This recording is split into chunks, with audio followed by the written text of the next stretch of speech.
सारे गुण जो हमें आज व्यवहार में लाना जरूरी है, जैसे कि माँ बाप का सम्मान, माता पिता का रिस्पेक्ट।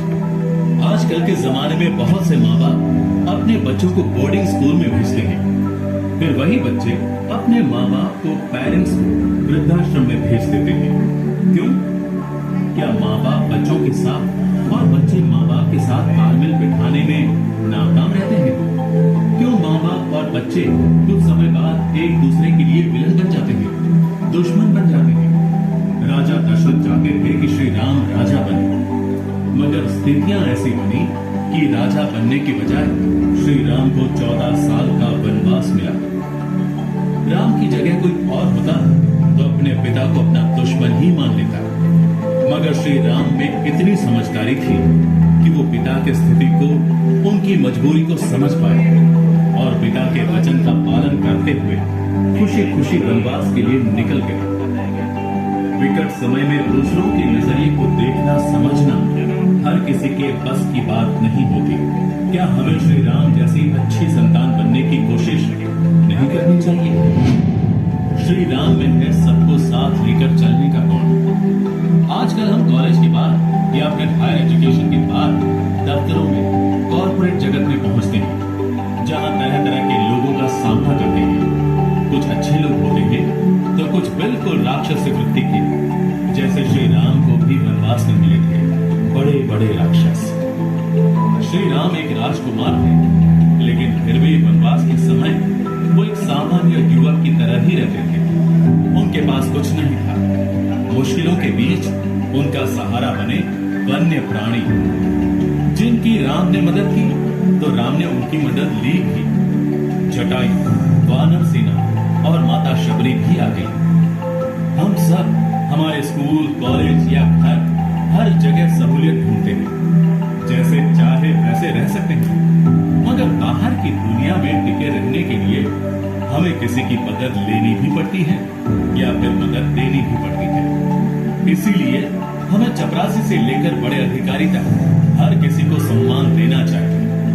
छोटे बड़े हर किसी को सम्मान देने की हमें आदत डालनी चाहिए। वचनबद्धता श्री राम से जुड़ा हुआ एक दोहा बहुत प्रचलित है, प्राण जाए या वचन न जाए। श्री राम वचनबद्ध थे। हमारे कई दोस्त होते हैं, हम भी कईयों के दोस्त होते हैं, मगर कुछ दोस्ती पक्की है तो कुछ टाइम पास के लिए ही होती है। कुछ दोस्त सिर्फ फायदे के लिए दोस्ती करते हैं, फायदा मिलते ही वो बेताल की तरह गायब हो जाते हैं। कुछ लोग पैसों के लिए, प्रतिष्ठा के लिए, सामाजिक स्तर पर लाभ पाने के लिए दोस्ती निभाते हैं, मगर समय आने पर दोस्ती और दोस्त को किया हुआ वादा भूल जाते हैं। श्री राम के मित्र सुग्रीव ने अपना राज्य अपने भाई से वापस पाने के लिए मदद मांगी थी और बदले में श्री राम को लंका युद्ध तक साथ देने का वादा किया था, मगर राज्य मिलते ही सुग्रीव अपना वादा भूल गए थे। हालांकि बाद में श्री राम ने वो वादा याद दिला दिया था, मगर आज भी ऐसे कई लोग होते हैं कि जब मदद करने का समय आता है तब दोस्त और दोस्ती को आसानी से भूल जाते हैं। ऐसे स्वार्थी दोस्त और उनकी दोस्ती के मकसद को पहचानना हमें सीखना चाहिए। श्री राम का एक और गुण था विश्वास, एक दूसरे का विश्वास। हम सब जानते हैं कि भगवान श्री राम ने माता सीता को घर वापस लाने के लिए उत्तर भारत से लेकर दक्षिण में बसे श्रीलंका तक अपनी पूरी ताकत लगा दी थी।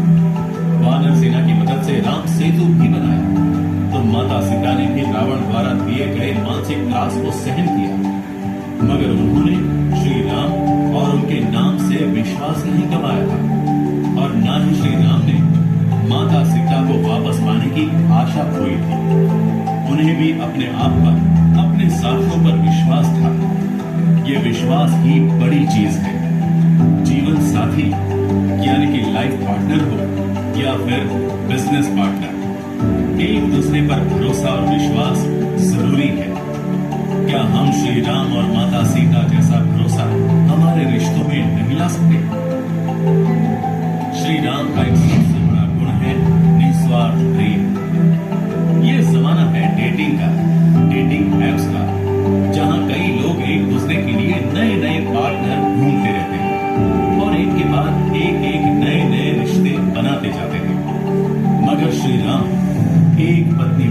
पाठ पढ़ाते हैं, तो माता सीता भी पतिव्रता स्त्री का उत्तम उदाहरण है और उनका प्रेम निस्वार्थ प्रेम की पराकाष्ठा। श्री राम और माता सीता एक दूसरे का साथ हर हाल में कैसे निभाया जाता है, यही तो हमें सिखाते हैं और साथ में सिखाते हैं एकाग्रता। विज्ञान भी अब ये मानने लगा है कि हमारे मन के दो प्रकार हैं, एक शांत मन और दूसरा बंदर जैसा चंचल मन। चंचल मन लक्ष्य हासिल नहीं करने देता, मगर शांत मन एकाग्रता को बढ़ाता है, मुश्किल समय में डरने से बचाता है और समस्या का समाधान भी देता है। जीवन में कुछ करने के लिए एकाग्रता जरूरी है और ये तभी संभव है जब चंचल मन को शांत बना दें। तभी तो मेहनत पर, ईमानदारी पर हम ध्यान यानी कि फोकस कर पाएंगे और जीवन में आगे बढ़ पाएंगे। आजकल कई लोग बहस करते हैं कि श्री राम सच में थे या सिर्फ ये कहानी है। वो लोग सबूत भी मांगते हैं, तो उनके लिए यही कह सकते हैं कि श्री राम तो हम सब में बसे हैं। अगर उनके गुण हम जीवन में उतार लेंगे तो हर युवक श्री राम और हर युवती माता सीता समान बन जाएगी। श्री राम के गुणों को व्यवहार में अपनाएंगे तभी तो सही मायने में हर घर में श्री राम और राम राज्य स्थापित हो।